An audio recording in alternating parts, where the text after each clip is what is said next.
महादेव कहते हैं कि मनुष्य किसी भी चीज की कीमत केवल दो ही हालातों में समझ पाता है, उसको पाने से पहले और उसको खोने के बाद। इस दुनिया में शायद हम दोबारा ना आए, इसलिए जिंदगी को ऐसे जियो कि दोबारा आने की ख्वाहिश ना रहे। आपके कर्म ही आपकी पहचान है, वरना एक नाम के तो हजारों इंसान हैं। समझदार इंसान का दिमाग चलता है और नासमझ इंसान का जुबान चलती है। धैर्य होना अत्यंत आवश्यक है। माली चाहे किसी भी पेड़ को कितनी भी पानी से सींचे, फल तो वक्त आने पर ही लगेंगे। इंतजार मत करो, जितना तुम सोचते हो जिंदगी उससे कहीं तेजी से निकल रही है। शहर की पुरानी बस्ती में ताले की एक दुकान थी। उस दुकान में ढेर सारे ताले चाबी थे। लोग ताले खरीदने वहां आते। कभी कभी मुख्य चाबी गुम हो जाने पर डुप्लीकेट चाबी बनवाने भी उस दुकान पर आते। उसी दुकान में कोने में एक मजबूत हथौड़ा भी पड़ा हुआ था, जो ताला तोड़ने के काम में आता था, लेकिन उसका प्रयोग कभी कभी ही होता था। कोने में पड़े पड़े हथौड़ा अक्सर सोचा करता कि मैं इतना मजबूत हूँ, इतना शक्तिशाली हूँ, इसके बाद भी इतने प्रहार झेलता हूँ, तभी तो ताले खोल पाता हूँ। लेकिन चाबी इतनी छोटी होने के बावजूद किसी भी ताले को बड़ी ही आसानी से खोल लेती है। ऐसा क्या है इस छोटी सी चाबी में? एक दिन जब दुकान बंद हुई तब उससे रहा नहीं गया। उसने चाबी से पूछ ही लिया, चाबी बहन, मैं बहुत दिनों से एक बात सोच रहा था, किंतु बहुत सोचने के बाद भी मैं किसी निष्कर्ष पर नहीं पहुंच पाया। क्या तुम मेरे एक सवाल का जवाब देकर मुझे निष्कर्ष तक पहुंचाने में मदद कर सकती हो? चाबी नम्रता से बोली, पूछो भाई, तुम्हारे सवाल का जवाब मैं तुम्हें अवश्य दूंगी। बहन, तुम में ऐसी क्या खास बात है कि तुम इतनी छोटी सी होने पर भी हर प्रकार के ताले, चाहे वो कितना मजबूत और जिद्दी क्यों ना हो, आसानी से खोल देती हो? जबकि मैं तुमसे बहुत बड़ा हूँ, बलशाली और शक्तिशाली होने के बावजूद ऐसा नहीं कर पाता। मुझसे ताला खोलने में बहुत मेहनत लगती है और कई बार प्रयास करने के बाद ही ताला टूटता है। चाबी मुस्कुराई और बोली, बहुत ही साधारण सी बात है हथौड़े भाई, तुम ताले पर प्रहार करते हो, इस तरह तुम उस पर बल का प्रयोग करते हो और खोलने के प्रयास में उसे चोट पहुंचाते हो। ऐसे में ताला खुलता नहीं बल्कि टूट जाता है, जबकि मैं बिना बल का प्रयोग किए और ताले को चोट पहुंचाए बगैर उसके अंतर मन में उतर जाती हूँ। इसलिए मेरे निवेदन पर ताला तुरंत खुल जाता है। इस कहानी से हमें ये सीख मिलती है कि जीवन में कई बार ऐसी परिस्थितियाँ आती है जब हमारे सामने हथौड़ा या चाबी बनने का विकल्प होता है। किसी का दिल जीतना है तो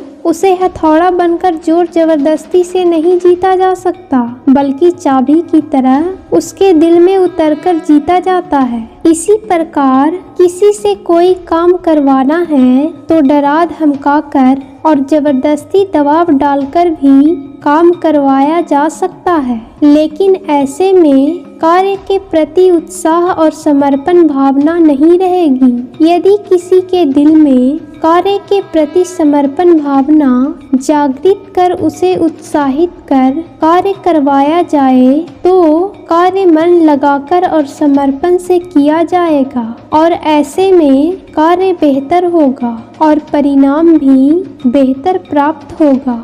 महादेव कहते हैं कि जीवन में 3 मंत्र हमेशा याद रखना। आनंद में वचन मत दो, क्रोध में उत्तर मत दो और दुख में निर्णय मत लो। अगर जिंदगी में सुकून चाहते हो तो लोगों की बातों को दिल से लगाना छोड़ दो। महादेव कहते हैं, यदि आप वही करते हैं जो आप हमेशा से करते आए हैं तो याद रखना आपको वही मिलेगा जो हमेशा से मिलता आया है। जिंदगी में कुछ फैसले बहुत सख्त होते हैं और यही फैसले जिंदगी का रुख बदल देते हैं। खुशियाँ बनी बनाई नहीं मिलती, वह आपके स्वयं के कार्यों से उत्पन्न होती है। अच्छे लोगों की सबसे बड़ी खूबी ये होती है कि उन्हें याद रखना नहीं पड़ता, वो याद रह जाते हैं। महादेव कहते हैं, सब्र इंसान के पास एक ऐसी चीज है जिसके जरिए वो कुछ भी हासिल कर सकता है। ना संघर्ष ना तकलीफ, तो क्या मजा है जीने में। बड़े बड़े तूफान थम जाते हैं जब आग लगी हो सीने में। कितना भी पकड़ो फिसलता जरूर है, ये वक्त है साहब बदलता जरूर है। दुनिया में इंसान को हर चीज मिल जाती है, सिर्फ अपनी गलतियां नहीं मिलती। जो अपनी जिंदगी में कुछ पाना चाहते हैं वो समुंदर में भी पत्थरों के फूल बना लेते हैं। महादेव कहते हैं, निर्णय लेना और असफल हो जाना, इससे एक बात तो स्पष्ट है कि आप उस भीड़ का हिस्सा नहीं हैं जो असफल होने के डर से निर्णय ही नहीं लेते। आत्मविश्वास हमारे पास होता है, उसे महसूस करने के लिए सिर्फ हमें वर्तमान में जीने का अभ्यास करना है। सभी जानते हैं, सभी में एक जैसी योग्यता नहीं होती, लेकिन हमारे पास अपनी प्रतिभा को विकसित करने के समान अवसर होते हैं। बिना मकसद के जिंदगी उस गोरे लिफाफे की तरह है जिस पर मंजिल का पता ना लिखा हो तो वो कहीं नहीं पहुंचता। जिंदगी बहुत हसीन है, कभी हंसाती है तो कभी रुलाती है, लेकिन जो जिंदगी की भीड़ में खुश रहता है, जिंदगी उसी के आगे सिर झुकाती है। बिना संघर्ष के कोई महान नहीं बनता। पत्थर पर जब चोट ना पड़े तब तक पत्थर भी भगवान नहीं बनता। उड़ने में बुराई नहीं है, आप भी उड़े, लेकिन उतना ही जहाँ से जमीन साफ दिखाई देती हो। महादेव कहते हैं, किस्मत को और दूसरों को इल्जाम क्या लगाना, जब सपने हमारे हैं तो कोशिश भी तो हमारी ही होनी चाहिए। जो लोग सफर में अकेले चलने का हौसला रखते हैं, एक दिन काफिले उनके पीछे चलते हैं। गलतियां इस बात का सबूत है कि आप प्रयास कर रहे हैं। हीरे को परखना है तो अंधेरे का इंतजार करो, धूप में तो कांच के टुकड़े भी चमकने लगते हैं। मंजिल चाहे कितनी भी ऊंची क्यों ना हो, रास्ते हमेशा पैरों के नीचे होते हैं। लाखों किलोमीटर की यात्रा एक कदम से ही शुरू होती है। प्रत्येक अच्छा कार्य पहले असंभव नजर आता है। हमेशा अपना बेस्ट दो। तुम अभी बोते हो, उसकी फसल बाद में काटते हो। अगर तुम दर्द सहने को तैयार हो तो तुम सफल होने को भी तैयार हो जाओ। महादेव कहते हैं कि वास्तव में ईर्ष्या एक सच्ची आत्मा से दूसरे की आत्मा के बीच की लड़ाई है और ये हमें नर्क की तरफ ढकेलती है।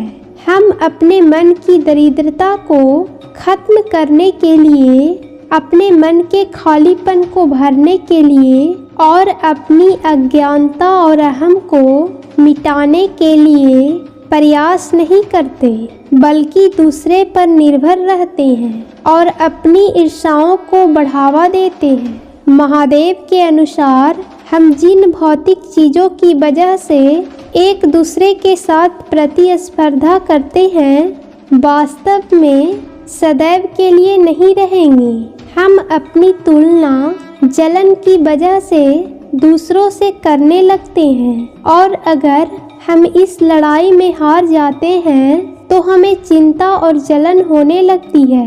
वहीं हम अगर जीत जाते हैं तो हम और अधिक श्रेष्ठ बनना चाहते हैं और ये लड़ाई कभी खत्म नहीं होती। ईर्ष्या का भाव हमेशा हमारे मन में रहता है, जिसका सबसे बड़ा कारण असंतुष्टि का होना है। महादेव कहते हैं कि अगर हम अपने मन में अहंकार को खत्म नहीं करेंगे तो हम अपने मन के दायरे से बाहर जा नहीं सकते और हमारा मन हमेशा ये चाहेगा कि हम दुनिया की नज़रों में अधिक महत्व हमारा ही हो, और जब हमें ये सब नहीं मिलता तो हमारी इच्छा एक आक्रामक, हिंसक और गुस्सैल रूप ले लेती है। और लालच, जो कि ईर्ष्या का दाहिना हाथ है, वो सभी चीज़ों को पाने के लिए बल का प्रयोग करता है। और हमारे मन का अहंकार हमने अपने भीतर एक खालीपन और दरिद्रता को महसूस कराता है, और वही लोग इस खालीपन को भरने के लिए कई उपाय ढूंढते हैं, और फिर हम अपराध को जन्म देते हैं। ये अपराध दूसरों को छीनने और चोरी करने के लिए प्रेरित करता है, फिर चाहे वो बल का प्रयोग करके हो या फिर धोखा देकर।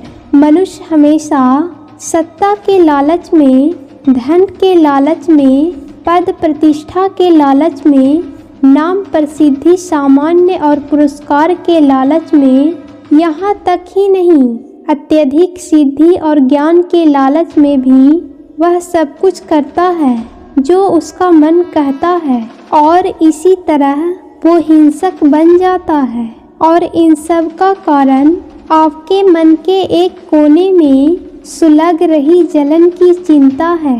लेकिन समाज के प्रति अपनी जलन समाज में मौजूद सभी लोगों के मन के भीतर पनपने वाली जलन को खत्म करने का सबसे सरल उपाय है कला, कविता, धर्म और दर्शन का प्रयोग करना।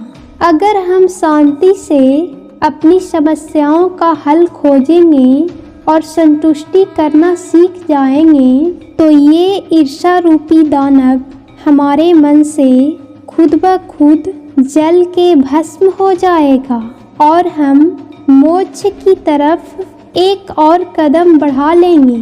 तो अगली बार किसी और की सफलता को देखकर अपने भीतर जलन का भाव आए तो ये सोचिएगा कि शायद इस सफलता की ज़रूरत आपसे ज़्यादा उस व्यक्ति को थी, और आपके पास वह सब कुछ है जो आपके सामर्थ्य है, जिसके लिए आपने प्रयास किए हैं और जो आपके लिए ज़रूरी है।